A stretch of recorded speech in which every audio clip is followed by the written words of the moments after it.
Hey everybody, it's Kaladesh, and welcome back to some more Magic Arena. And today we're going to be playing another flashback premiere draft of Kaladesh Remastered. This is the original vehicle format. It's also the original place where all the Gear Hulks came from, if you played with those from Ether Drift. So a lot of sweet stuff in the set, a lot of kind of classic stuff that they've brought back in the newest set. So really cool to see where it all started, and a pretty fun format. Without further ado though, let's just get into our pack one pick one. We've got the Ether Sphere Harvester here, an incredible colorless rare that's a very easy pickup because we can shove it into any deck and it's going to play super well. The vehicles in this format, much differently from the ones in Ether Drift, are all colorless artifacts. Excuse me, colorless artifacts for the most part, and they have some pretty low crew costs, like crew 1 and crew 2 and stuff. There's certainly less big dirtily vehicles, I think, than there are in Ether Drift. So you have cards like Untethered Express that are also really high pickups because they're a great colorless, easy to crew vehicle. But when we've got the rare one, we're going to take that here. And the nice thing about the format with all of the artifacts, or most of the artifacts being colorless, is that you can take some solid artifacts really highly so that you can stay really open throughout the draft and choose your colors a lot later in a format like this. That said, the two colorless cards in this pack are very bad, so we actually will take something a little more narrow here, and this is a very powerful pack. It's got a couple really good commons. The Night Market Lookout plays super well with vehicles that crew for 1, because you keep draining your opponent for life, even in board stalls. The Sweatworks Brawler can be a really efficient evasive threat in red, because you can tap your extra vehicles or servos or something to help cast it. The Dawn Feather Eagle buffs your whole board and gets a huge swing in the late game. But I think both of these multicolored uncommons are actually strong enough to go for a 2-colored card here over one of these very solid monocolored commons. And I'm going to go for the value play here. Cloud Blazer's a sweet one. 5 mana for a 2/2 flyer, but you gain 2 life and draw 2 cards when you play it. So going for the really nice value play over the really aggressive little Boros 2-drop there. Pick number 3. We don't have much to follow that up. A Countless Gears Renegade and Ether Tradewinds are pretty filler. That said, while Tradewinds is a bit expensive for that ability, it does play nicely with the Cloud Blazer, so we could still kind of stick to our blue-white if we really wanted to, but we're super early in the draft. I think we should stay a little more open to just taking the strongest card in each pack, and I think that's probably just the removal here. Instant speed, 3 mana, 3 to a creature, 2 to a player. Solid little removal spell out of red. There's also Armorcraft Judge. That's fun, but it's a little less consistent. You do have to draft around it quite a bit, get some of the thriving creatures in this format, which are creatures that can attack in and get a +1/+1 counter, or some fabricate creatures that could come with a +1/+1 counter. So this card could pop off really well, but it could also do basically nothing. Really depends how the draft goes, so I'd rather just take the consistent removal there.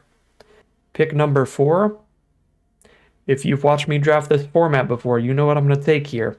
There are multiple sweet options. There's Metallic Rebuke for a really efficient counterspell. The Gear Shift Ace is not bad. 2 mana, 2 on first strike with some upside, where when we're crewing like our Ether Sphere Harvester, we're giving that first strike as well. Those, I think, are the best cards that I'm not going to take in this pack.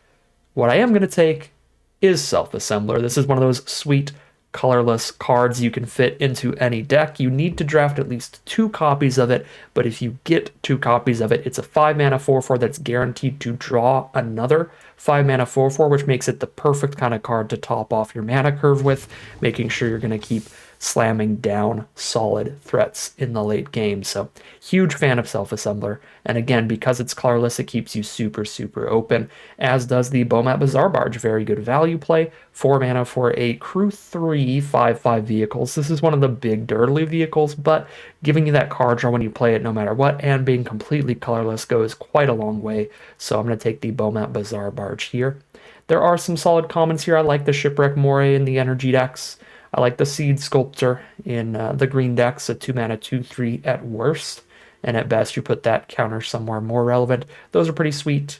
Aggressive vehicle decks can use the Infiltrator, similarly to like Night Market Lookout. There's some other cards there, but really should take the super solid colorless cards when they are available.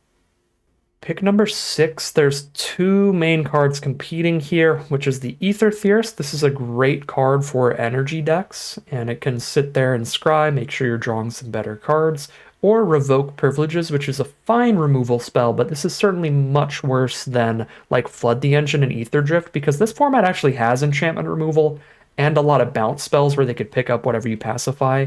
I think I'm going to go Ether Theorist over Privileges. I've just been really impressed by the card as of late. It's just a lot of energy coming with it. The 1/3 body plays really well. There's a lot of 2/1s in this format that it can block off really well. And of course, again, the scry throughout the game is nice. So pick 7, we have Leave in the Dust for solid blue interaction. Windkin Raiders is a bit expensive, but if you're really like servo heavy deck, like a deck with a lot of really cheap artifacts, you can make up for that. I think it's Leave in the Dust or the Windkin Raiders. I'm gonna go Leave in the Dust here, get some bounce in. Pick number 8, there's a Chandro's Pyro Helix going pick 8. So this makes me interested in some kind of potential blue-red energy deck here, maybe. With Cloud Blazer off the splash, if we can get some Prophetic Prisms. It's another card that's a pretty high pick in the format as just a really solid colorless piece of mana fixing you can shove in any deck. But yeah, Pyro Helix, great way to split some damage around against any of the like 2/1s in the format. Get to kill 2 cards. There's a lot of 1/1 servos flying around as well, so you can kill 2 servos with the 1 card. Wow, yeah, red is very open. There's a Welding Sparks pick 9. That is fantastic. That said, I think our Cloud Blazer is tremendously powerful. I would really like to be able to be splashing here. I kind of want to take Prism over Welding Sparks. I already have a Pyro Helix, a Hungry Flames for full-on removal and 1 bounce spell with Leave in the Dust. And if something really weird happens and we somehow get cut off of red, Prism still gets to be useful by being a colorless spell. So I'm going to go for the Prophetic Prism on that one. Wow, pick 10 Veteran Motorist. Good sign for Boros. I guess nobody really cares about any of the red decks right now. Yeah, this way we're open to Boros splash blue instead as well. There's a lot of ways this draft can go with how many very solid colorless cards we've taken, so I'll grab the Veteran Motorist for sure. Pick 11, Fireforger's Puzzle Knot, actually pretty dang good. The Trade Winds is not a particularly high pick for anybody, and I think even in a deck that had like 2 Cloud Blazers in it, I'd probably only want 1 or 2 copies, so I'm just going to save those to be something I could scoop up really, really late. I'll take the Puzzle Knot. Similarly to the Pyro Helix, it just plays super well in this format. There's a lot of 1/1 servos and stuff. See, like picks like this, where we have the super dirty vehicle, or just like an artifact removal spell, we can easily take the Ether Trade Winds, so I don't think I was ever going to have a problem finding that. I actually like Shipwreck Moray better than Nimble Innovator. 4 mana 2/2 draw card's a little expensive. A little small for that stat line for the cost. But the Shipwreck Moray gives you a ton of energy for the decks that care about that. So pack 2, pick 1 now. We have Filigree Familiar as a very, very solid colorless card. Fits into our deck no matter what. 3 mana, play this, gain 2. When it dies, draw a card, so it's always a 2-for-1. Love to see that. That's just going to be the pick for me. We've stayed open enough. I could try to move to black and take Glint Sleeve Siphoner. I don't remember seeing a ton of good black, though, and I've seen a lot of great red and like blue going late, so I think we're in pretty decent colors to be in. I don't really want to pivot off here, so I'm going to take Filigree Familiar. Pack 2, pick 2, there's a Spire Patrol, another incredible blue-white uncommon. Alternatively, though, Ether Swooper is fantastic, one of the best 2-drop creatures in the format. Any of the 2-mana creatures with Ether in their name are very good cards. They're all a 2-mana 1/2 or 2/1 or 1/1 or something like that that comes with 2 energy, and then when it attacks, you could spend that 2 energy to make a servo. So this is 2 mana for a 1/2 flyer and a 1/1 servo at worst. That's great. The Ether Chaser is a red and 1 for a 2/1 first strike and a 1/1 servo at worst. That's great. The Ether Poisoner, 1/1 Death Touch and a 1/1 servo.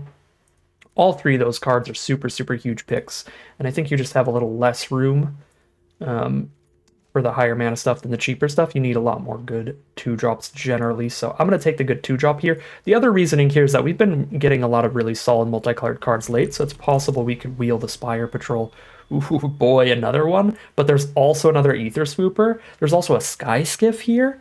If I weren't pretty confident on being blue, we could take Sky Skiff. This is an excellent, excellent draft pot all around. I'm going to try to move all my non-creature spells out of my mana curve. I'll count the Ether Sphere Harvester, though. It is looking like blue-white splash red instead still. So I doubt the Motorist is going to be a thing. Yeah, I'm taking the Ether Swooper. Again, we just really want critical mass of 2-drops, and these are like cream of the crop, the best we can get. So I'm taking that over Spire Patrol. We'll see if we can wheel 1 or 2 of those. If not, then obviously somebody else is in Azorius, somebody else is in blue-white in this draft pod, and we're certainly a little bit sad. Trophy Mage is actually pretty spicy too, come to think of it.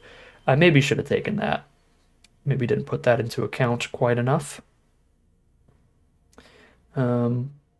Yeah, Trophy Mage was so mediocre in my last deck, I didn't even think to consider how many good 3-mana artifacts I have in this one. And with an Ether Sphere Harvester in your deck, Trophy Mage is probably the better pick there.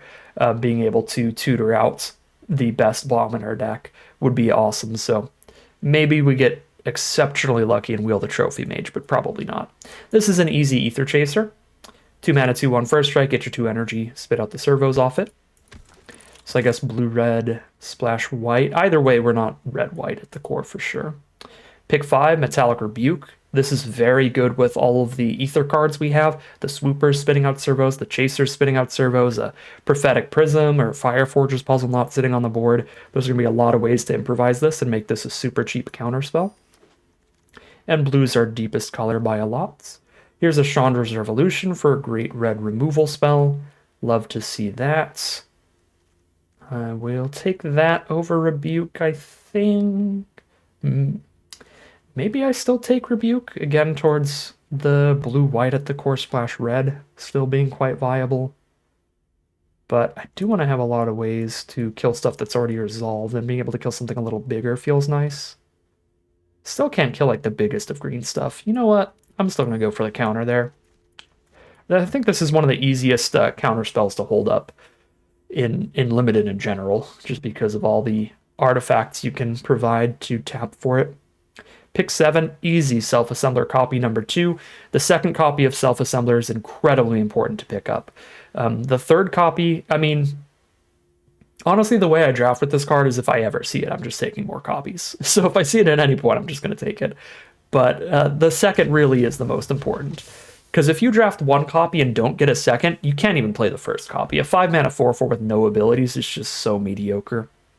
Okay, pick 8. Wow, this draft is awesome. Prophetic Prism for more fixing to get Cloudblazer in. Sweatworks Brawler to be more aggressive, have a big evasive threat. Inventor's Goggles to shove onto one of the ether cards is really nice.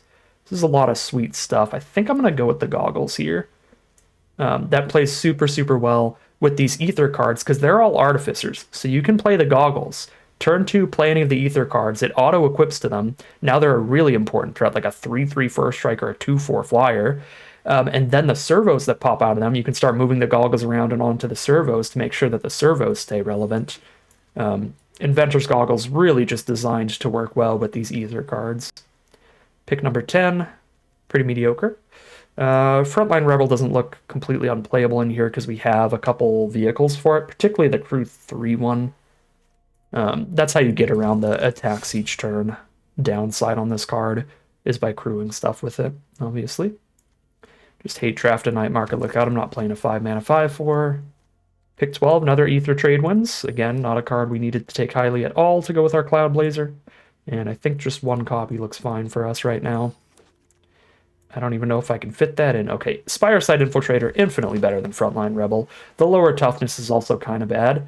Or is obviously kind of bad, because it could trade down into a 2-drop, but it has a really relevant ability while you're tapping it to crew stuff, and it isn't forced into bad attacks like Frontline Rebel could be, so we get enough cards, we can cut the Rebel now.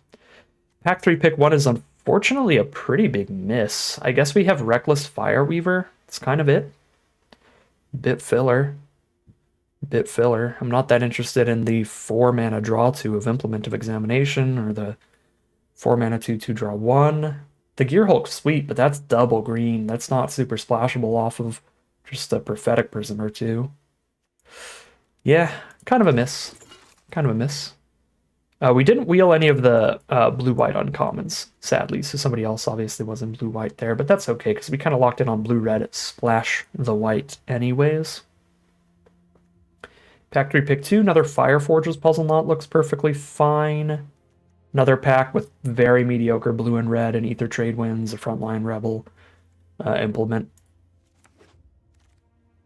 There we go. That's a sick blue-red card. Whirler Virtuoso is insane. So by itself, it's a 2/3 and a 1/1 flyer. It's also an Artificer to go with our Goggles.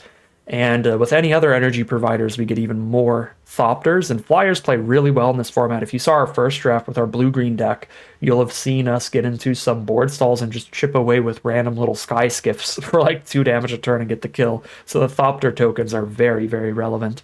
Little sad to take it over to an Ether Swooper. Even a Gear Seeker Serpent would be sweet in this deck, but this is by far the best card out of the 3. I guess not by far, because Swooper's so insane, but Virtuoso also incredible. And here's another Ether Swooper. We're just swooping in all day long. I wouldn't mind splashing in a Thopter Arrest either, but I've got a lot of non-creature spells to choose from. I'm going to have to cut a lot of those and still be really happy with whatever's left over. So drop an Ether Swooper into the deck here. Harness Lightning, there we go. Beautiful removal spell. This is particularly fun in the energy decks, because if you do end up shooting like a 2/1 flyer or a 2/1 first striker or something like that, you get to leave some energy behind as well, which is relevant for all your other cards. This could be like killing your opponent's 2-mana 2/1 and giving you enough energy to make another servo, so really nice card. Big fan. And it also works the other way around, right? We get to make up for past mistakes out of this pack with a Trophy Mage, by the way, which is awesome. But it also works the other way around. If I have extra energy sitting around, say like I play a Shipwreck Moray, and then next turn I have Harness Lightning up, like now I can kill the big 6 or 7 toughness green card from our opponent because we've got that leftover energy to pay into it. So very flexible, very strong card. Pick number 7, another Ether Theorist is perfect. Tons of energy off that body. I don't think we're doing a lot of scrying in this deck, honestly. With 3 Swoopers, a Chaser, or Virtuoso, we're probably just happy with a 2-mana 1/3 giving us some energy for later. It's just going to be exciting.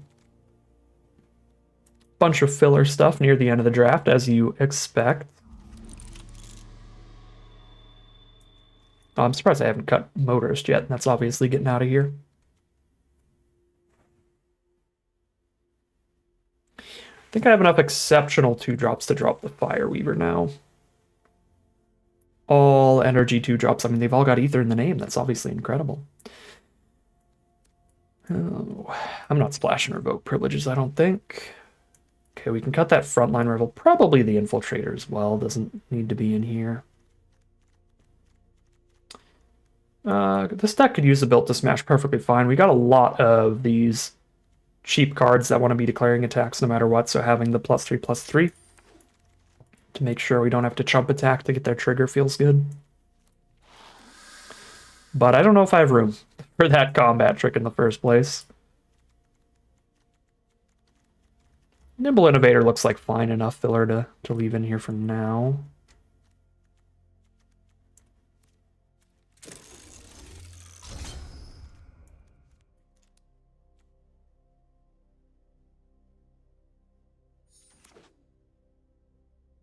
Last pick.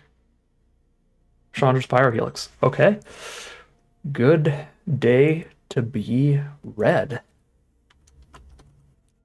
So I need to cut 8 cards out of here.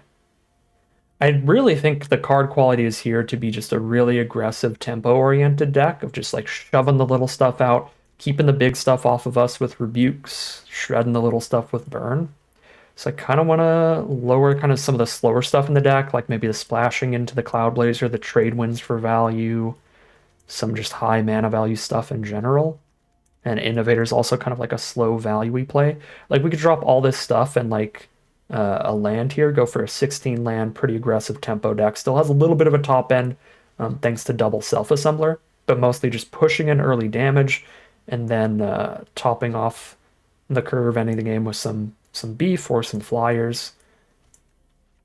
I think that looks pretty fine. Although I still have a lot of non-creature spells, so I could probably drop Puzzle Knots here as a potential cut out of all the non-creatures. Bazaar Barge as well.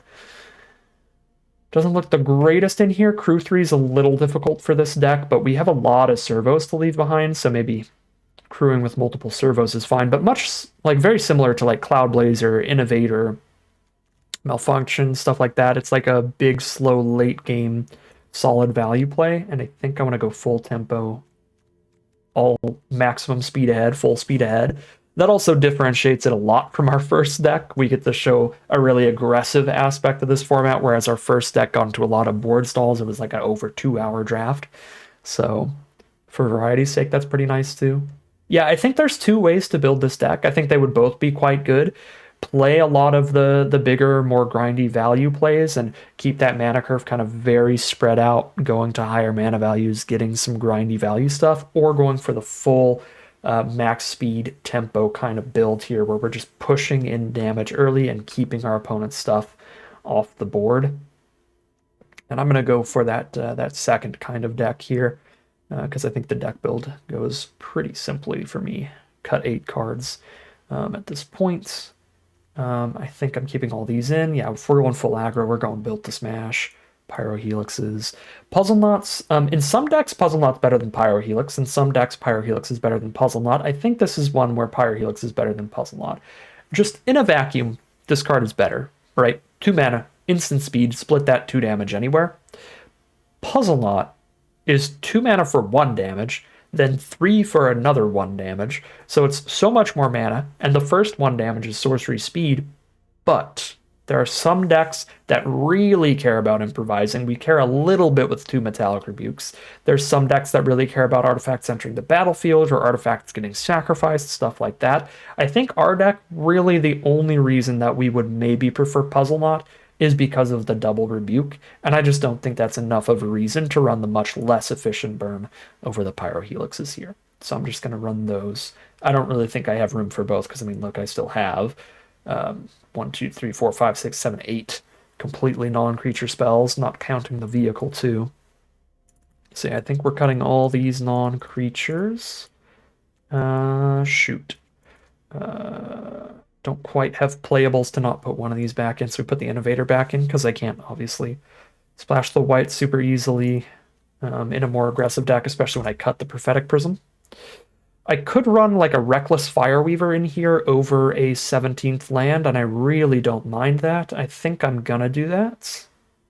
Or even a Spireside Infiltrator could be okay. I think I prefer the Fireweaver in here. I think we're quite good at spitting out servos and Thopters, random artifacts that way. So I'll go Fireweaver for some chip damage. I mean, running like a 1 of Leave in the Dust or something against big green and stuff like that could be fine too. Even the blue decks do have Gear Seeker Serpent in the format. That's so funny. This is also the original Gear Seeker Serpent format. I didn't even put that together, that's also been reprinted in Ether Drift. Not as big of an aspect of Ether Drift as a draft format as it was in Kaladesh. Gear Seeker Serpent, genuinely a pretty great card in Kaladesh. Whereas Ether Drift, it's like, you know, your 22nd, 23rd playable. Pretty solid as a 1 of in any of the big artifact-heavy blue decks. Okay. Yeah, do I prefer one kind of bounce over Fireweaver? Well, I guess I put the Fireweaver in and I still need to put one more card in. What happened? Did I accidentally cut something that I didn't keep track of? I'm not sure. But yeah, I think I'll put in the 1 Leave in the Dust. That's fine. Or like a 1 Malfunction could be fine too. Colors are 12 blue, 8 red. That's pretty close on the 2. I'll just go for the 8/8. Good enough for me. Yeah, let's call it a deck here. Hop into the gameplay and see how it does. All right, here we are for game 1 on the draw. This is a very nice opening hand. We get to swoop right in, have a Filigree Familiar to trade off on blocks. Playing against blue-white, they start with a Glint Nest Crane. That card's also quite good. In an artifact-heavy deck, nice little 2-for-1, but they fail to find, so just the 2-mana 1/3 flyer there. Might have to Pyro Helix over Familiar next turn. The 1/3 body is kind of a big deal for all the servo tokens and stuff, obviously. Oh boy. Well, this is devastating. Aerial Responder is exceptional. 2/3 Flying Vigilance Lifelink. Try to 2-for-1 myself on blocks, or just Virtuoso a Thopter out here. For now. I think I just Whirler Virtuoso a Thopter out for now, because I don't really want to try to like block plus Pyro Helix against open mana from our opponent. So we wait till next turn, maybe they tap out for a 4-drop, then we can like attack in plus Pyro Helix. We've got pretty big issues if they don't block, then like we're just sitting here waiting for our bigger burn, our Hungry Flames and our Chandra's Revolution and stuff. Oh, we didn't actually take the Revolution. So we have Hungry Flames, and then we had our counter spells, but obviously it already resolved, sadly. but leaving the dust could be fine here. Yeah, no, aerial responder's just an issue all around. Okay. I guess, I mean, we can just line up a triple block with Thopter. Since they haven't done anything about the Virtuoso, playing Theorist and Chaser here, we've just got all the Thopters in the world. I still don't think I want to declare a block if they attack in here, because if they're smart and they can do the basic math, then they'll know that we can make 2 more Thopters and then block Aerial Responder with just 3/1/1 Thopters and kill it. So I don't think they'll declare an attack here if they don't have some kind of trick of their own. So unless we have a Pyro Helix to trick against their trick, I don't think we're doing anything. Okay, they don't have a trick. Let's go Whirler Virtuoso. Fantastic, fantastic card. Already showing off how fantastic it is, really. So here's Filigree Familiar. Gain a couple life, and now I just have the Pyro Helix up. They do have 3 open mana here. They're blue-white. I don't remember the tricks in this format well enough to feel super confident attacking. I mean, we know for sure they could at least have, like, Metallic Rebuke counter unless I pay 3. That would go really poorly for me, so I think we're hanging in there for a second. Starting to scry with Theorist, maybe? I've only got 1 scry on it, but still. Okay, now that they're tapped out, can definitely get an attack next turn. Do I scry with this, or do I keep it so that if I draw an energy 2 provider, I can immediately make another Thopter? I still have 2 more Ether Swoopers in there that add 2 energy. But that's it. Really only the 2 cards that I'd want to keep the energy around for. I think I'm gonna scry. Ditch the land. Good scry. Draw Hungry Flames. That's huge. So now I just get to kill that pre-blocks. They don't get to get any life at all. Wonderful. And we go big. I mean, honestly, with Pyro Helix up, we go huge.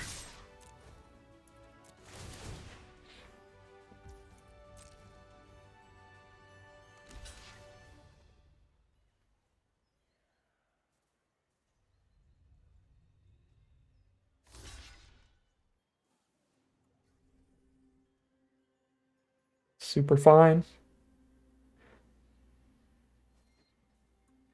Obviously, I would prefer to be able to Pyro Helix and kill 2 things. That'd be pretty sick. This makes me have to choose between killing the turtle or killing the crane. I will kill the crane, because the crane can kill other stuff on blocks in the future, whereas the turtle cannot. Unless they attack with it, put a counter on it, but then it's not blocking for a turn, obviously. We could also see what our familiar draws and see if that changes anything. Probably won't. Second Pyro Helix?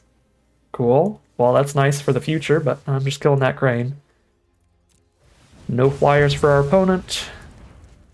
Nothing that can hit somebody for 1. There's their 5th land. They have all spells in hand, by the way, which is not good. Oh my god. Oh. That's life.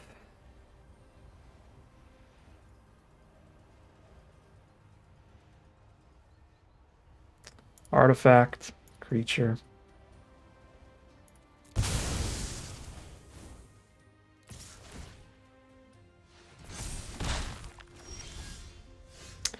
Well, that sucks. We got board wiped again.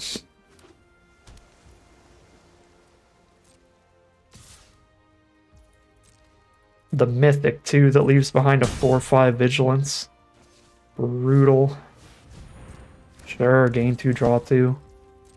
Alright. I mean, we just got soloed by 1 spell from our opponent. It happens.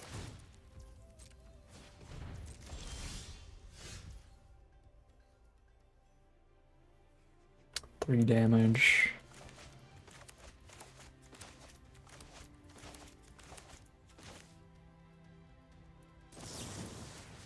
I don't even think I have draws. That changes to a winning board.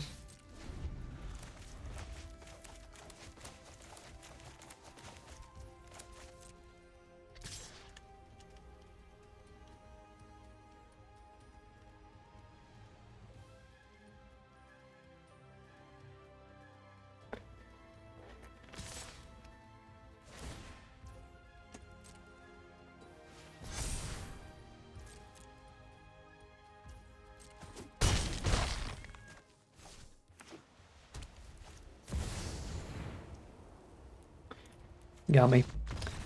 0-1 heading into game number 2. Alright, here we are on the draw again for game 2. Mono blue hand, Ether Swooper into Filigree Familiar though, so 2 castable spells no matter what, curving 2-drop into 3-drop. The 3-drop potentially drawing us a card. The red spells don't need to be cast immediately either, because they're burn spells that'll stay useful later. I'm going to keep this, but barely. Oh, there you go. Mountain is the first draw of the game. Blue-red mirror match, unfortunately, though. We are on the draw instead of on the play. If I play Fireweaver, I force them to have their own Pyrohelix, but I could also just pass, let them get the swing in, and then Pyrohelix the Chaser and the Servo.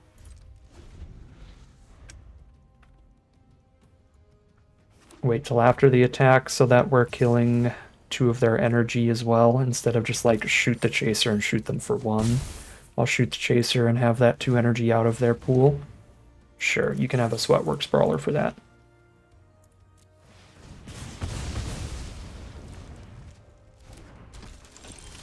Okay. Here's the Familiar. Next turn we get to play a blocker plus a Helix. Go for a double block if they don't have removal. Double Brawler spooky for sure. We've got a Harness Lightning to rip one of them out of here for sure. Oh man, I can't play Fireweaver in a burn, sadly. So it's Swooper. I don't really want to double block with Swooper, so I guess we are on Harness Lightning here.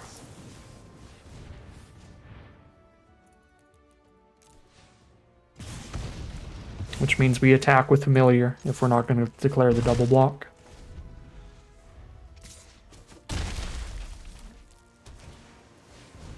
So if that Swooper sticks around, we get the Servo. We can double block with a Servo and a Familiar instead, which is pretty awesome. There's the second red. Don't really want more mana here, but if I was going to draw more, red would be the preferable color, so not a bad draw.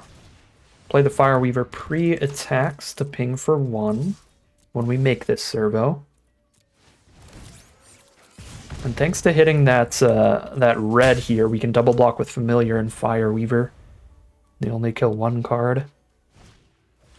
Oof. Yeah, Puzzle Knot pretty good with the Gremlins. And of course, just clearing out the Servo is good.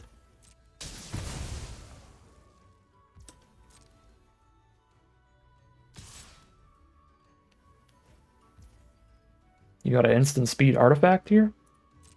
Not even horrific for me if you do, because I do still have the Familiar draw card here.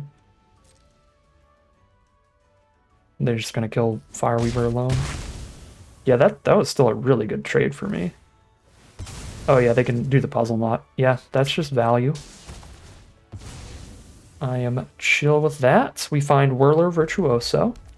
And they're out of cards. Let's go. Rebuke for their next spell. Wow, that's unlikely. They've got a lot of mana up by now. But we'll see.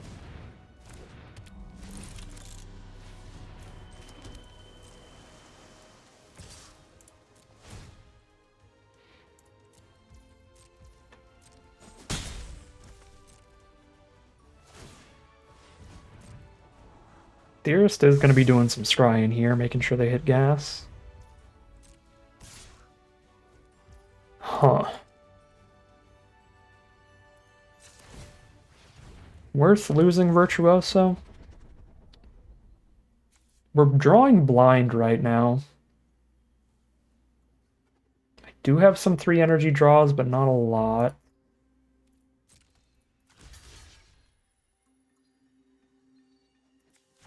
I think it's worth it.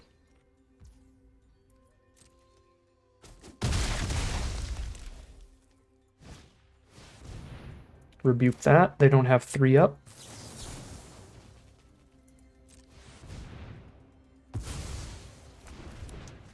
Okay. Winning on board. Goggles makes it winning even faster. But we are still in a top deck where they could draw much better than us. So we have 3 flying damage every turn. They have 1 scry every turn. But I have 3 flying damage plus a Pyrohelix sitting here. They just have their 1 Theorist. So, alright. And every turn is an overstatement. They scry twice at this rate. And there you go. Here's the scry 2. So now they're out of scry. Both to the bottom.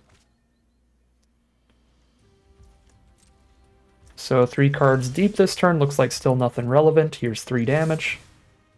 4-turn clock. They're down to 9, 3 turns from now. Draw land, pass turn. We're down to 13.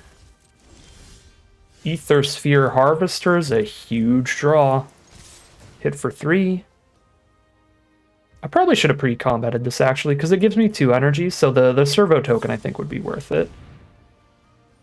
Ooh. Kill my servo, or my Thopter and draw a card. Do I want to Pyrohelix that and ping them for 1 so they don't draw a card? This also means 3 damage this turn, which puts them to... puts them to 6. Next turn I have Harvester plus Swooper for 5. That wouldn't be lethal. I don't think I do that. Because if I just hold on to Pyrohelix, then I can lethal them next turn. If I draw a creature. And that's where I really should have played the Harvester pre-combat so that I have the servo to crew the Harvester with, obviously.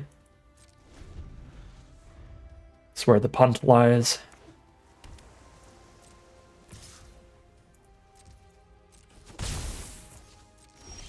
Not punished, though. Never punished. Draw the creature, crew the Harvester, hit lethal.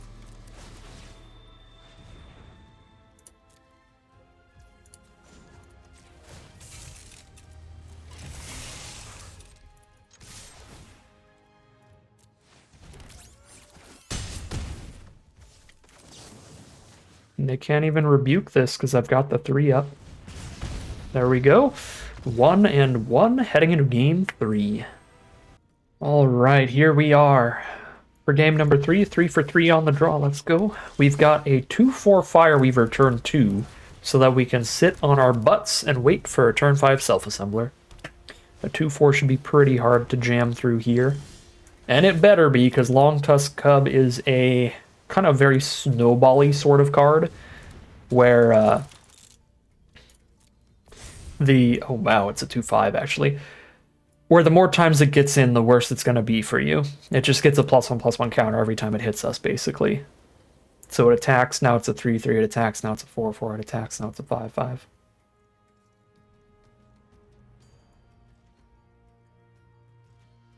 Alright, good work from the 2/5 booty. I think I would rather them kill a Fireweaver than an Ether Theorist with this hand. So I'm not going to move the goggles. Oh, this one's not an Artificer. This one's a Rogue. Alright, doesn't matter. I couldn't move the goggles even if I wanted to. Visionary Augmenter. 2/1 and 2 1/1s. Alright, I got the booties to be blocking that. Now I have the bounce or counter spell here. And we just cast Self-Assembler next turn. Play another one. Have a solid board. I could choose not to play Self-Assembler next turn so that I still have Rebuke up every turn. Because if I wait till I have 6 mana, I could cast Self-Assembler, then improvise a Metallic Rebuke off of tapping Assembler and tapping the goggles. So I only need 6 mana total to play Assembler plus Rebuke. And I can scry with Theorist to make sure that I'm not going to top deck into... Okay, well now it doesn't matter because I'm just going to Rebuke Familiar. Just a solid 2 for 1 play. So might as well stop that from happening.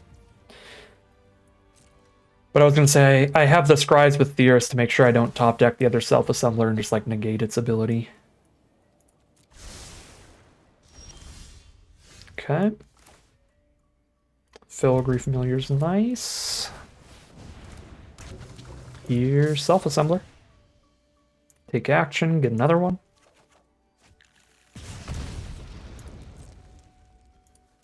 Pass turn. Kind of just chilling till we find our flyers, and then we're beating it down.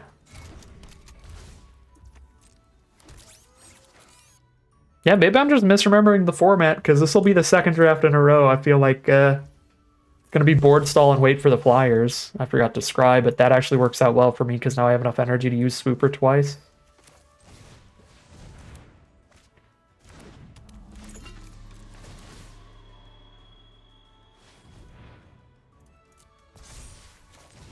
Got the blockers to move that over.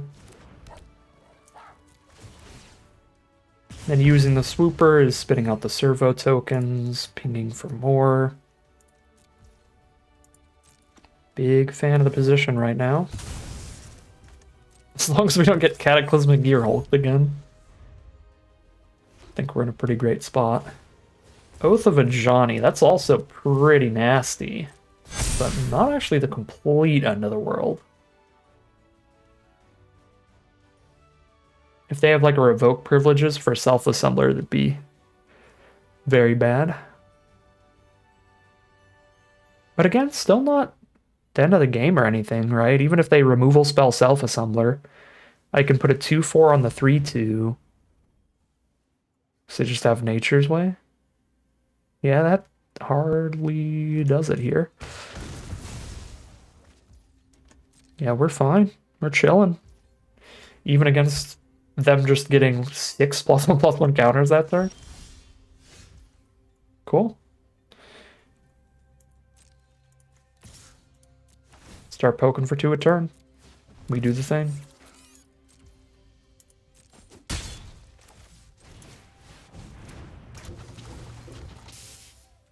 Take action just in case I forgot there's a third. Because I haven't scryed anything to the bottom, so the shuffle just doesn't really change much.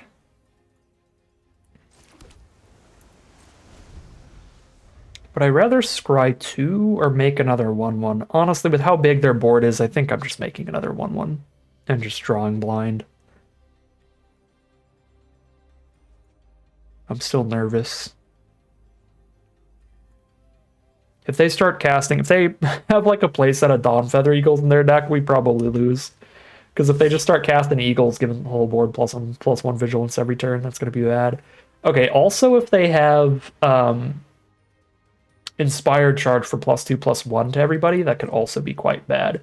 But I can make sure to kill both of their biggest creatures. Even through Inspired Charge, this kills both of those. We do 4 damage there, we do 3 damage there.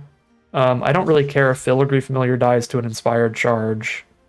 +2/+1. I could make it so an Ether Theorist still trades into the 2/2 through Inspired Charge. And then I could take 4, 5, 6, 7, 8, 9, 10, 11. Wait, 11. Why is it an odd number if it's +2/+1? 12. What is wrong with my brain? Yeah, I think I do that. Unless this is like Inspired Charge +1 mana trick, then I think this is fine. And yeah, if it's just small tricks, this should be really good.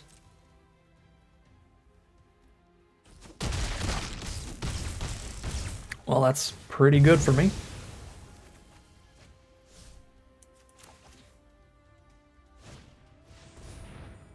Yeah, no, this is so fine. Alright. Again, still think I'm on servos. Sadly. They're down to 1 card in hand now.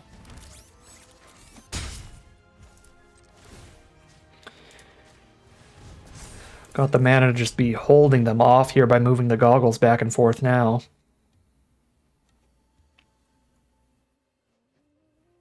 These 2/3 servos are legit. I'm gonna combat trick a 2/3 or a 1/3 now? No, maybe they drew a board wipe?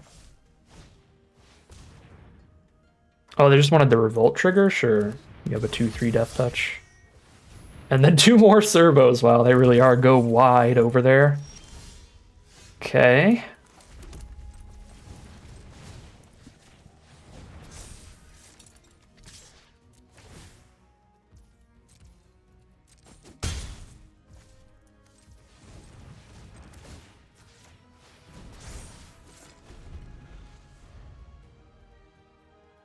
They're playing off the top.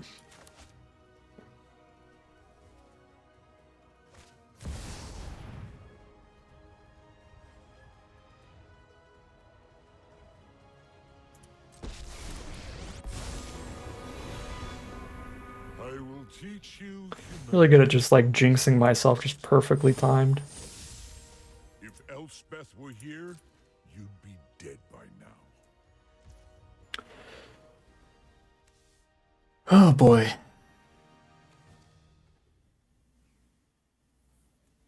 This is 3 removal spells right now.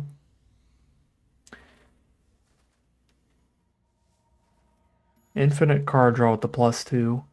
It's 6 loyalty already. We have no chance of killing this. Bouncing it doesn't really do much. Unless I top deck Metallic Rebuke, I could go bounce it plus rebuke it.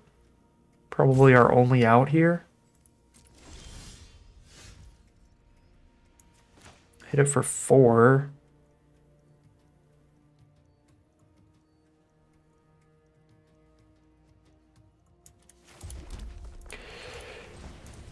Man. If I do this and they choose to minus the Ajani, it dies. You're leaving me no choice. I think I need to have both my spells up here.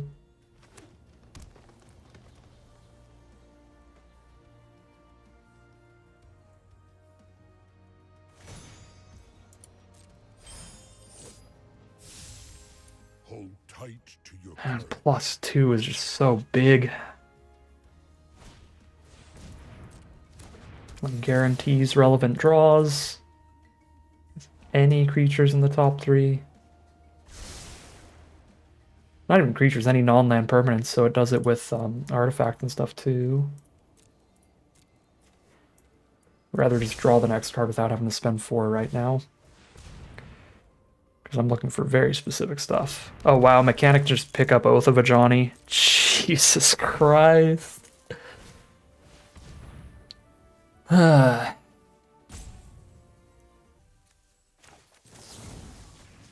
Really not seeing a reasonable line out of this game now. No matter how we draw. And I guess I could have went for the Leave in the Dust. Hail Mary, top cards, rebuke, rebuke. But then I would be tapped out. I'd have 1 blocker up because I'd have to spend 4 on the Leave in the Dust and 1 plus tap both servos on rebuke. So I'd take 1, 2, 3, 4, 5, 6. That probably would still be worth it if rebuke's on top. Obviously no way to know that though.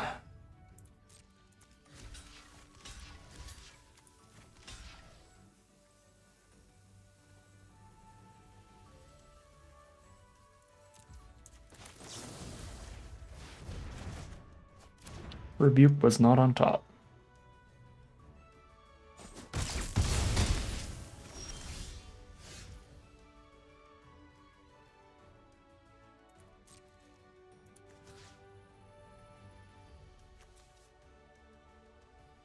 If I just start attacking their face, they can just exile my flyers and I'm not getting anywhere anyway.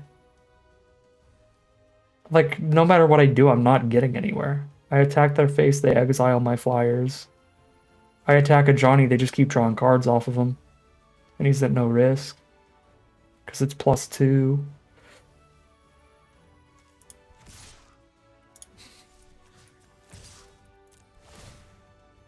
It looks worse than it is.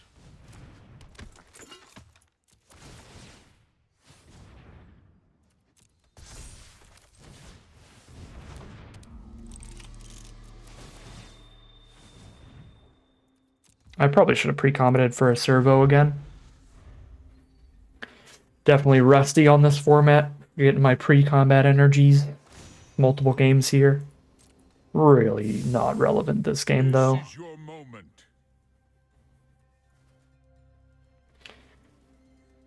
game, I think, ended several turns ago. I'm just crossing my fingers for Magical Christmas Land to pop out out of nowhere. Something to magically change.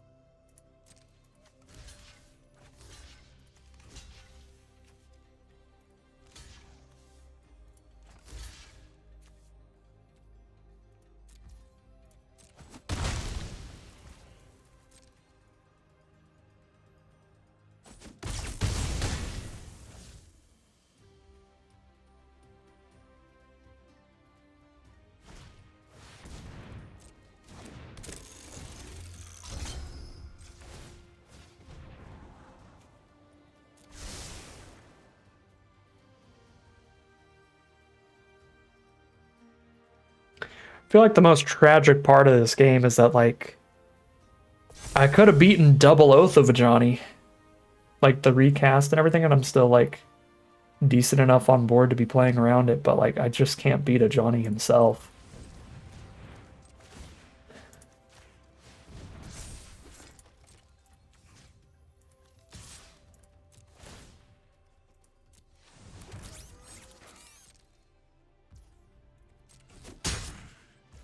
You're leaving me no choice.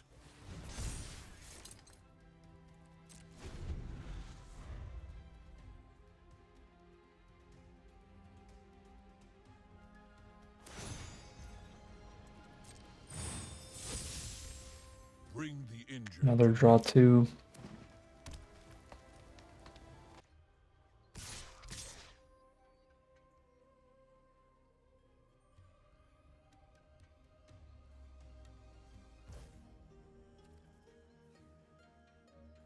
Shoot, yeah, maybe I should have goggled this up the Swooper. I forgot we have to just jump the flying here.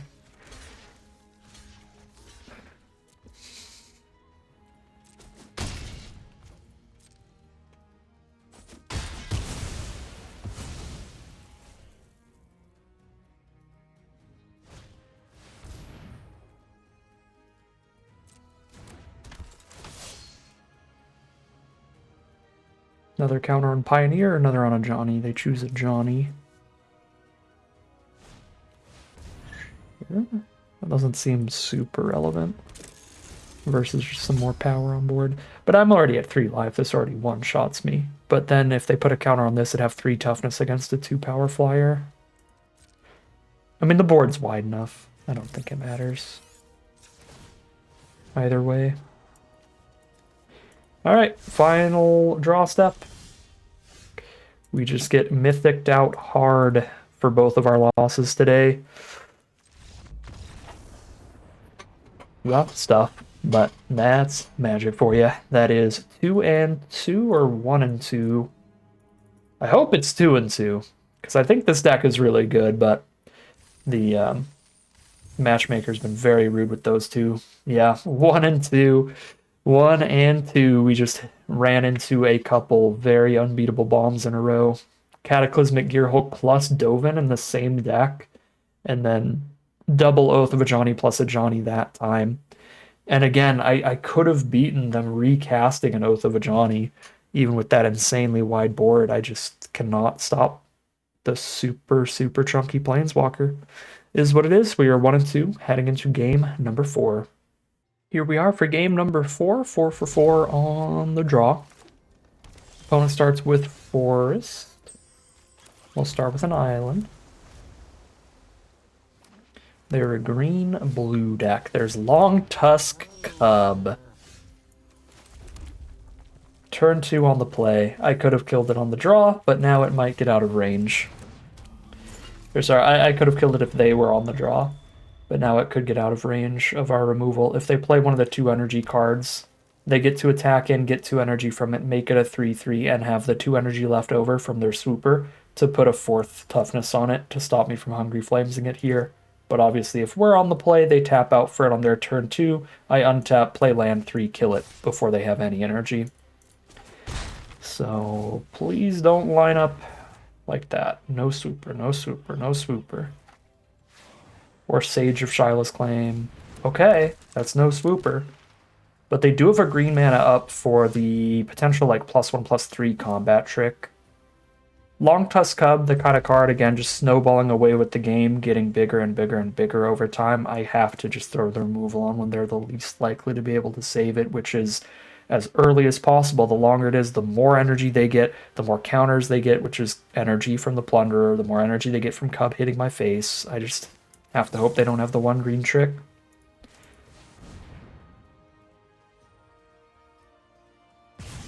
They do not have the one green trick, which is nice. Swooper for Plunder, not a bad trade. I don't think the servo is super relevant right now, so I'm kind of cool to just pass. Force them to have a combat trick or removal spell if they want to attack in with their Plunderer, because they hit me harder than I hit them, and they get energy every time they hit me. Sure, I'll trade Swooper 1/1 into some combat trick here. But I will happily trade it 1/1 into the energy provider of the Plunderer. Okay. We're officially just fully in the game now. Yeah, this is very chill stuff going on right now. I don't have a way to hold up Rebuke no matter what I cast right now, so I'm pretty sure I just cast the most expensive thing. If I draw land, I can play one of our 3-drop artifacts and still hold up Rebuke. Not Refute.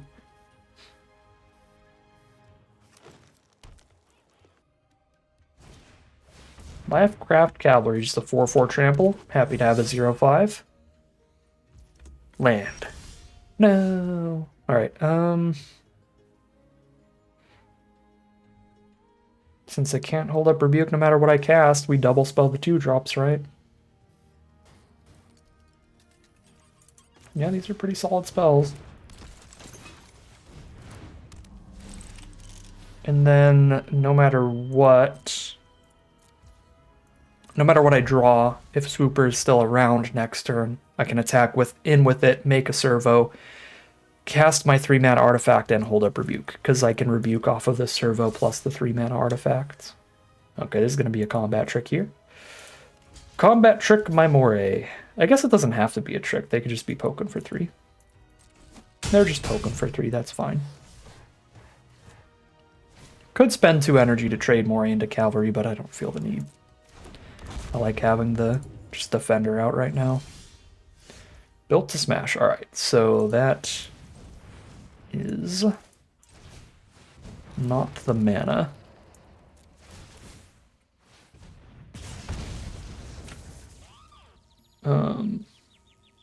Hold up, I'm dumb. I should have held up Built to Smash here. I should have went Built to Smash, get the servo. God dang it.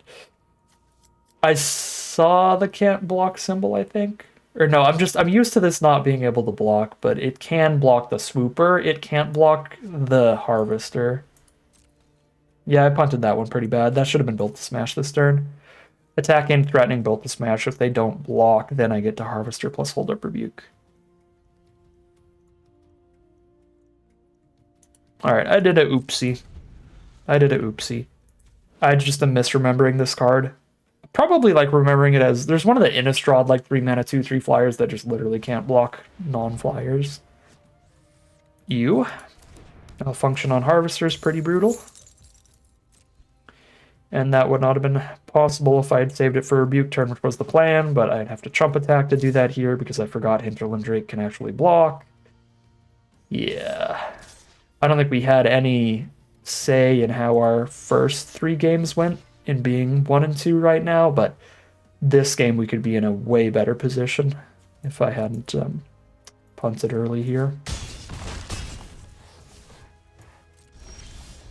But I think we are still, I mean, it doesn't look like it on board, but I think we are still in the lead here, technically. I have a bunch of energy and a bunch of card advantage set up. I can really quickly start turning life totals around as well. I get to hold up a Rebuke here.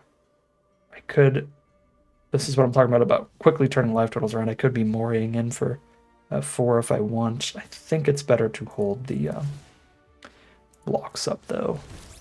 Because we have such a good way to be grinding out a ton of damage over time if we play it safe and defensive. I mean, Built to Smash on Moray is actually insane. That's like infinite damage with all this energy. So +3/+3. It has 3 power naturally. It has 8 toughness. So I can move 6 of that toughness over to power. Because I can only do even numbers. I feel like them ice overing swooper is not that bad, and they have the 3 to pay for it anyway. Okay, so Moray with 8 toughness and 3 power. It's got 3 power no matter what. I move 6 of that toughness over to power. I do 9 damage off of Moray Built to Smash. But they don't attack all this turn. I wish they did, because I think I could probably lethal them on the counterattack off of Built to Smash Moray, which is so funny to me.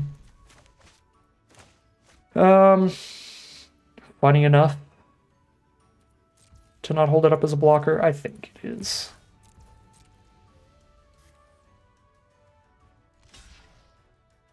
Okay. Well, I don't get to do anything super fun with Built to Smash Moray, then I just eat a Wingsmith.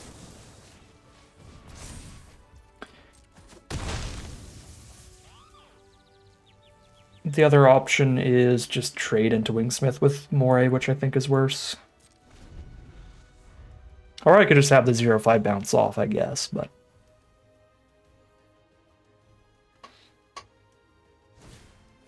Pima Outrider, that's super counterable here.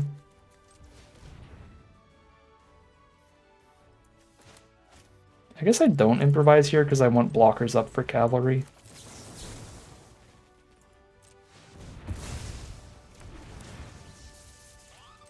And triple block it. Cool. Down to 8.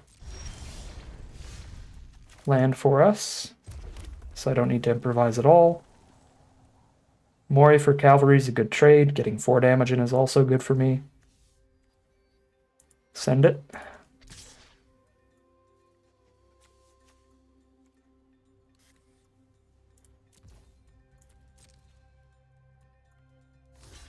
Moray for cavalry it is.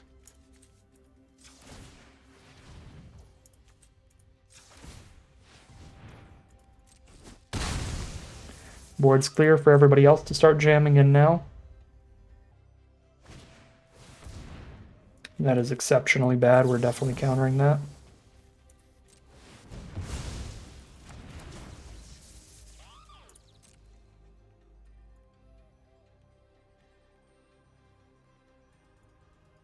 The Untethered Express, another one of the snowbally cards, gets counters turn over turn over turn as it attacks consistently. Ether Chaser's good.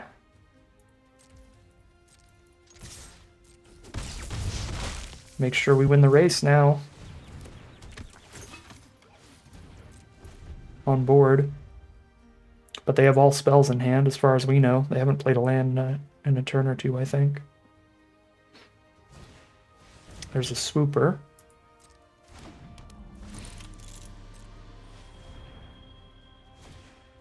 Renegade map? Okay, that part doesn't matter. So just a Swooper. We just shoot a Swooper. Jam. And I still barely win the race.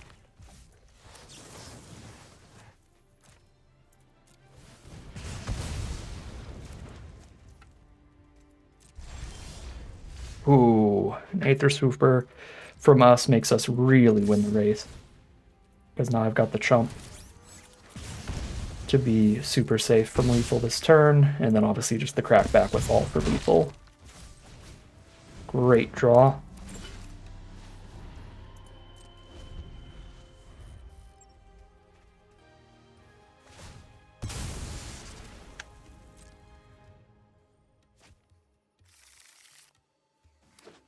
Grab a second blue for like a Gear Seeker Serpent or something? Oh, they couldn't even afford that. Verdurous Gearhulk? We beat that though, right? Just barely. because the Drake doesn't have trample.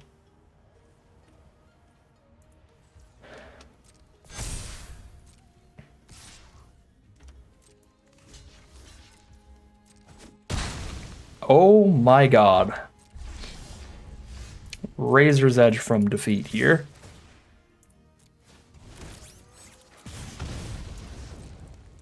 But we still get there in the end. Wow. Alright. The first strike kill too. This has been one of those drafts so far that really just shows off that Magic is a game of luck and skill. This is not chess. This is not a pure skill game. This is not poker. It's not a pure luck game. But this draft has been pretty luck oriented.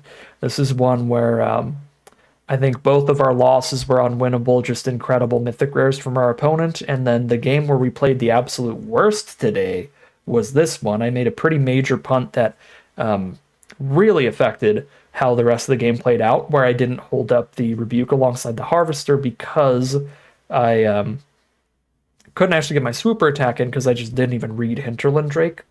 So just really, really punted there off of card on Familiarity. And it cost us a lot, got us really close to dying to the Skier Hulk in the end.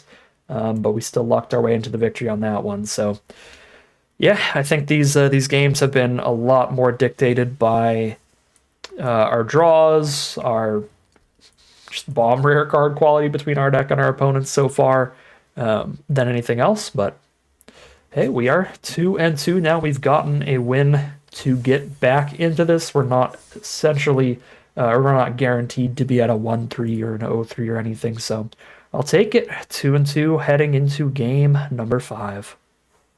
Here we are on game 5. That is 5 games in a row on the draw. Goggles into Ether Chaser is really good, but Authority of the Console's turn 1 is also really good.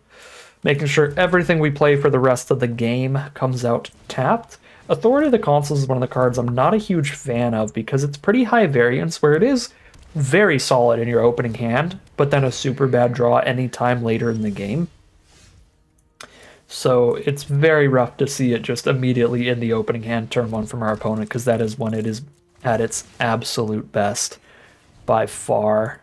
In this format, it stops a lot of stuff, particularly against a deck like ours. All of our servos, all of our Thopters, all of our random nonsense is going to be gaining them life, and we're making a lot of random nonsense in this deck.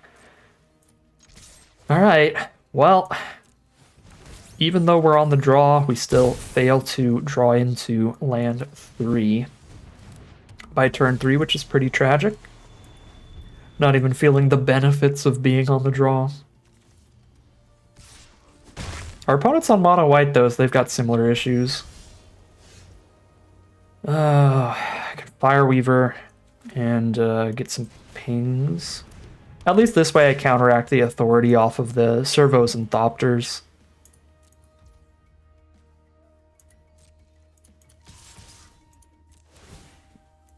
So they don't gain a life off of our servos and Thopters entering. They just maintain their life total.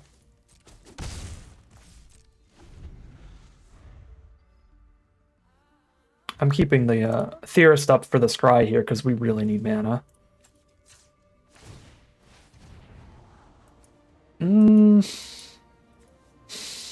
Sorry, Theorist number 2. It technically helps Scry towards more mana. But there we go, we do hit the land underneath it.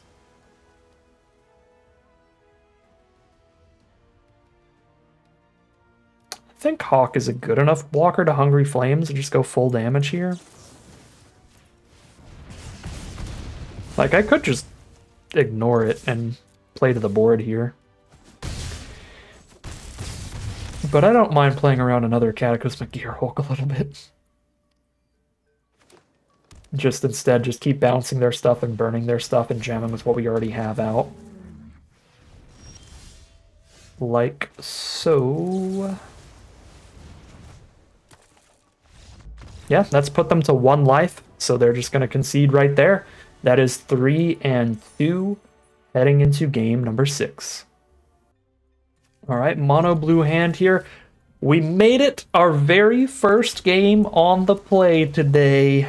Let's see if we can aggro steamroll. No! One drop turn one! No! Oh, should have played the red source, but I was too excited.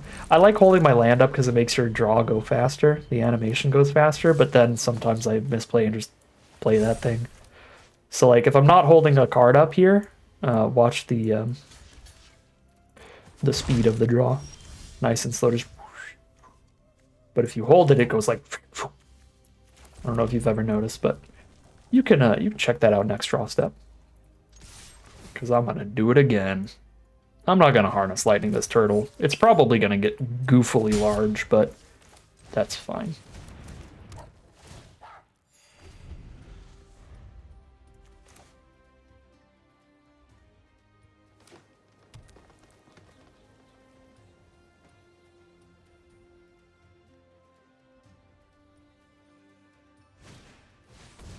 Okay, no more energy, no more big turtle.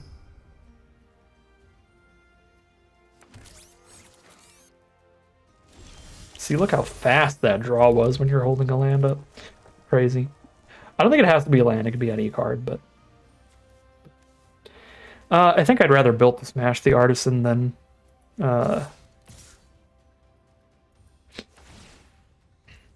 harness lightning it. Yeah, if I get to kill both, that's fine too.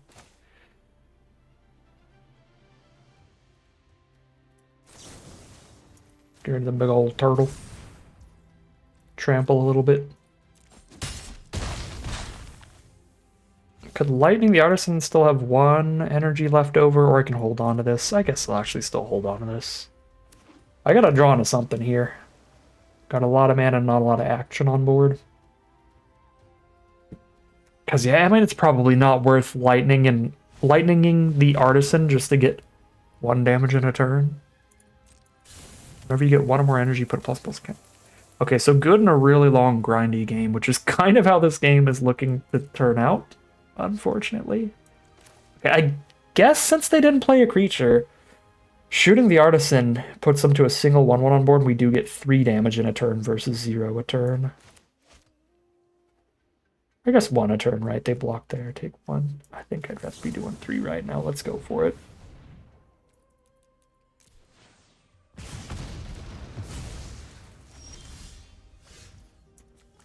God dang it. I could have Pyro Helixed. I'm not going to Pyro Helix a 1/1 unless they try to make it a 2/2.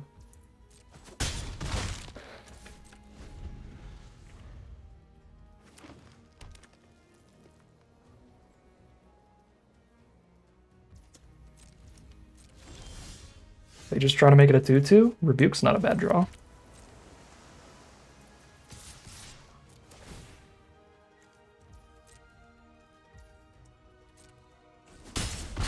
Just gonna try to make it a 2/2 in the end step.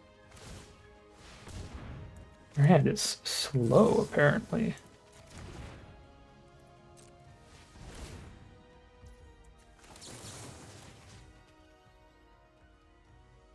I guess I could still save the Pyro Helix, right? Because I could still just Helix that for 2 later. And have Helix up for something else. Oh, I see what it is. They were stuck off a splash color.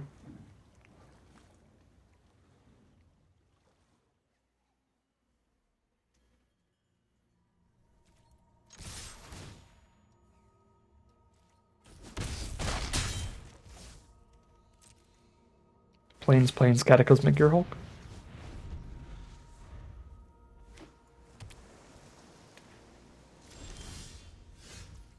Okay, there's going to be some burn, probably. Okay, I will Theorist pre-combat for a servo.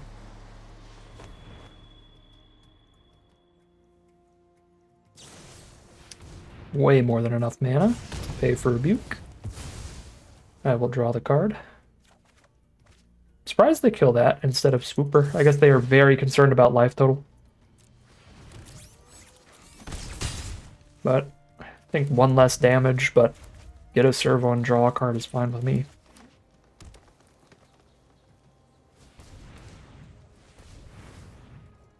Can't counter whatever this is. Quite large. I guess I could have taxed them off of the module for the turn, but I still hit for 3 here. Make another servo. Yeah, this is a big deal. They're going to kill Ether Swooper, but I'm going to hit for 3, put them to 2.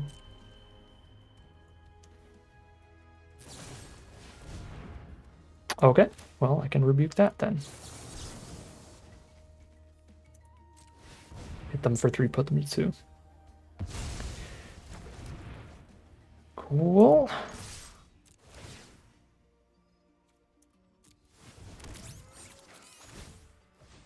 Yep, jump to the sky, eat the swooper. They gotta be able to block all this, or die.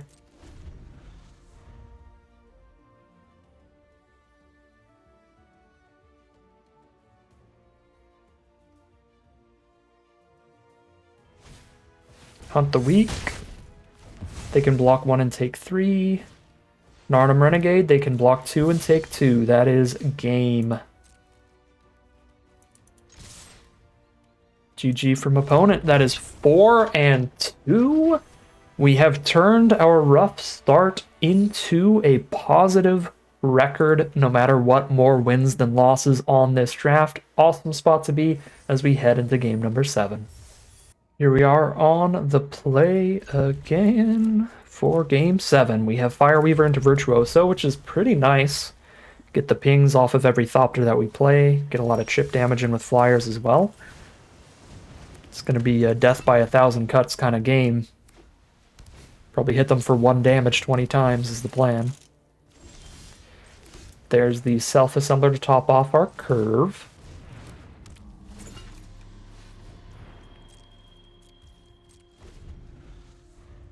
Our opponent's on a black-white deck.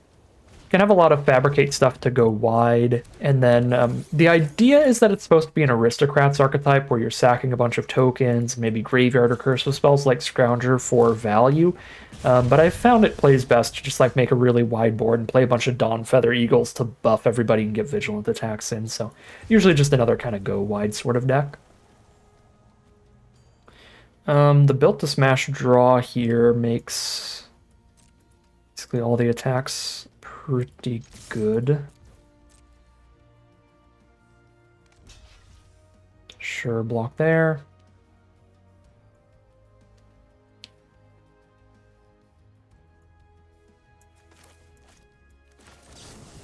Built to Smash, I get to hold up the Rebuke this way.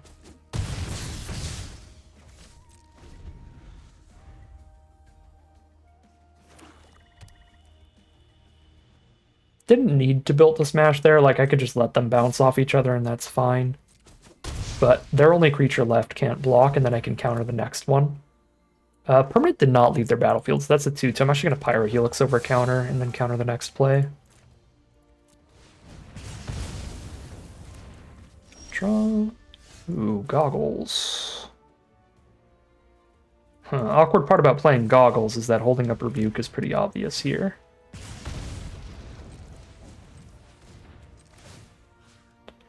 I guess what I could do is actually hold up a blocker for Scrounger and make it useless, and then hold up a Rebuke without it being suspicious. That actually feels pretty nice.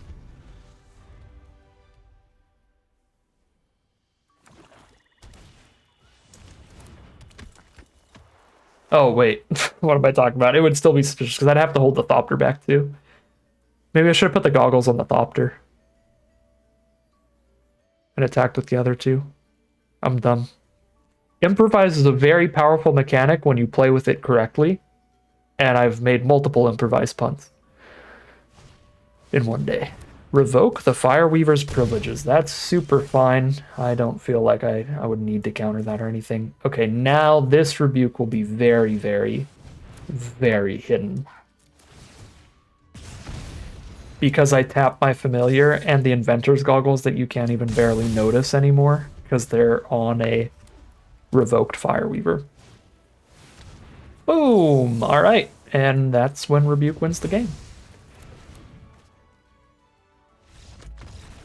Metallic Rebuke, MVP, even when I am an idiot and don't remember how to improvise correctly. That is 5 and 2 now, very much in the money out of this draft. Here we are on the play for game a lot. Either Swooper into Whirler Virtuoso here, or I could Fireweaver into Virtuoso again. I think I'm just going to get all up in the sky here and start with the Swooper. Get swooping in for damage. Very excellent opening hand.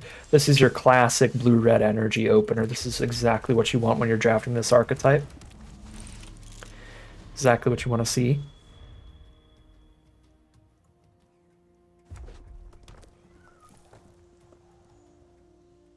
Blue-red mirror match. They start with their own Swooper. It's really a mirror match. Sure. Here's Virtuoso. I can double block Swooper if they don't have the trick. Feels solid.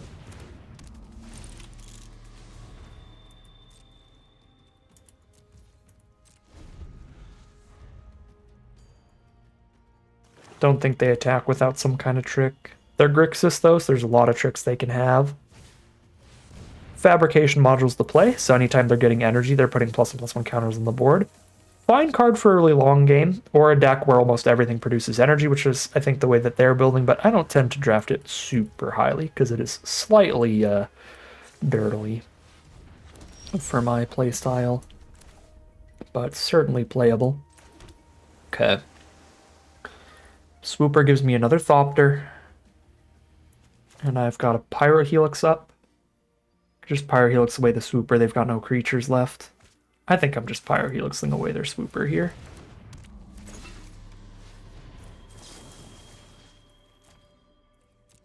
Empty the board and just push in damage. I think I'd rather have 1/1/1 flyer than 2 1/1s on the ground, which might be crazy. I mean, they're Grixis. We know they're going to take energy cards like Swooper really highly, so they probably do have a lot of flyers. Yeah, maybe 2 servos on the ground is better, actually. Maybe the flying is not the most relevant in this matchup. So just get slightly more creatures total. Land 4.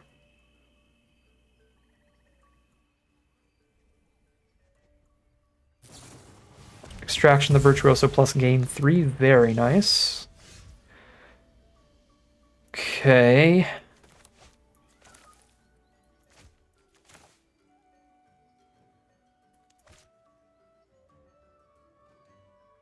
A little sad to lose Fireweaver pings, but I like the first strike attack better. Now I'm just making like 2 servos and getting no pings off of the double servo produce, but then the board is just insane over here.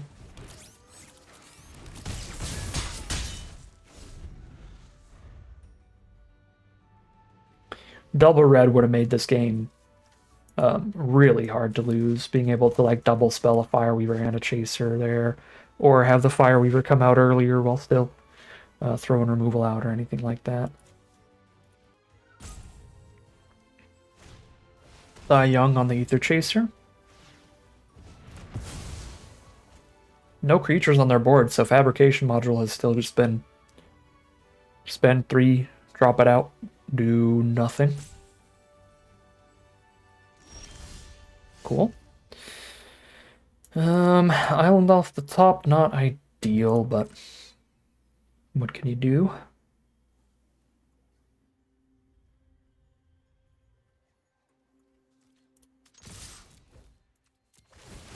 Board state's really nice against a bunch of 1/1 removal, because it's like, okay, kill one of my 6 1-power creatures. And that's exactly what they do. Kill one of the 6 1-power creatures.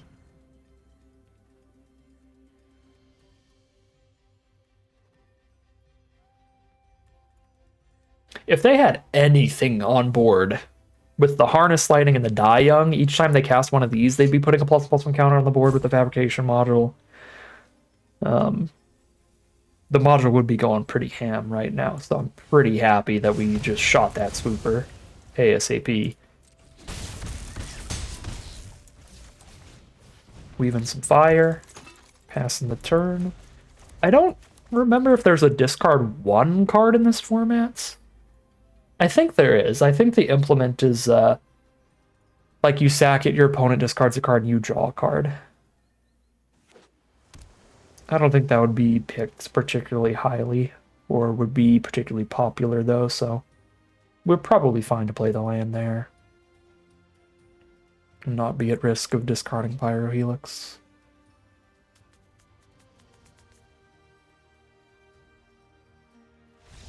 Alright, concession from our opponent. They only drew one creature all game, which means that the squad jams in for 1,000,000. And again, just a really wide board playing super well against 1-for-1 removal spells. And they're not in white, so they can't Fumigate or Gear Hulk or any kind of board wipe on us. So that is 6-2 now. We went 1-2 into 6-2. An excellent recovery for a huge prize out with this deck. I was feeling way down in the dumps when we were 1-2. I was like, I really think this deck is quite good. I do not think it deserves to lose it out somewhere in the early brackets. And luckily, we've brought it up to where it belongs here, somewhere in that 5 to 7 win range. And we're heading into that final boss. It's got a shot of getting the full 7-win trophy run. So we'll see how it plays out for us as we head into the final battle. All right, here we are on the draw for our final game of Magic. Maybe a little high on mana, but double Theorist for the Scry to get out of any extra lands makes this a reasonable keep with both of our colors. I'm gonna keep it here. They got a cute little bat over there. Nice.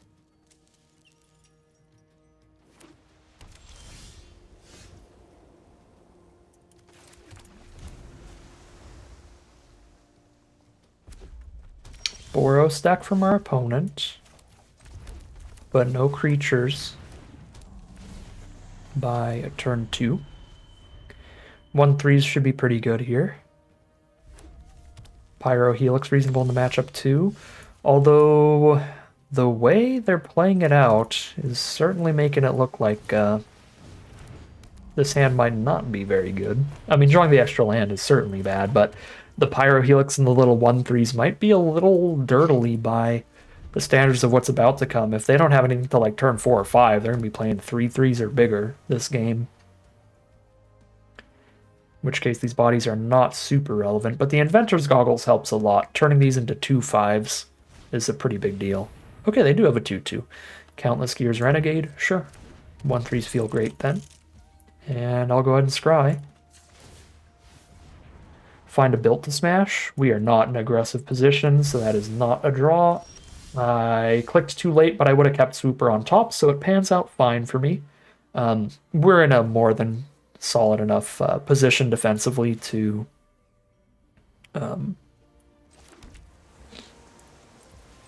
scry in our upkeep and not hold these up as blockers. Jam 2. Move the Goggles to the Swooper. And then pass.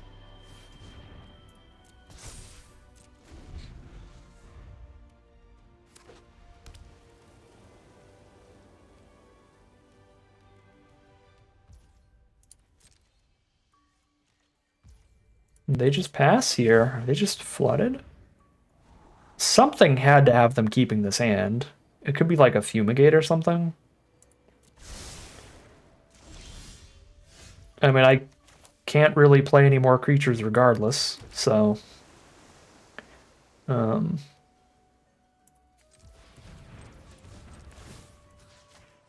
mean, I guess I will be making a servo token at least, so I am playing slightly more into the board wipe. The Fumigate. If it's a Cataclysmic Gear Hulk again, though, then making the servo doesn't make the board wipe any better, I think, because I can just go Artifact and Creature. Although I might want to keep Inventor's Goggles over the servo, so I guess it is giving them one more 1/1 to kill. Yeah, this is either just like a really, really bad hand, or it's like a board wipe or something.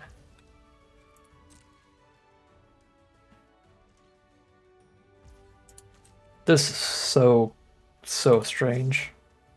I think I'll scry 2 and make one more 1/1 instead of making 2 more 1/1s here, because I really feel like board wipe's coming. Rebuke's really good. At this rate, they're waiting till they have an extra 3 if they do have the board wipe. Maybe it's just some targeted removal. Okay, Hungry Flames. They would not be casting that if they had a board wipe in hand, so strange game. In that case, I will kill the Renegade here. I'll save the Flames. It can kill something slightly bigger.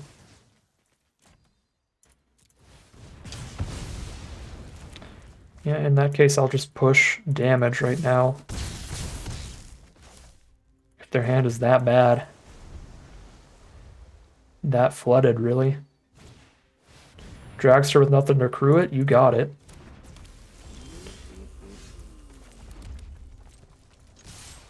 Couple more turns of this and it's all over. Land.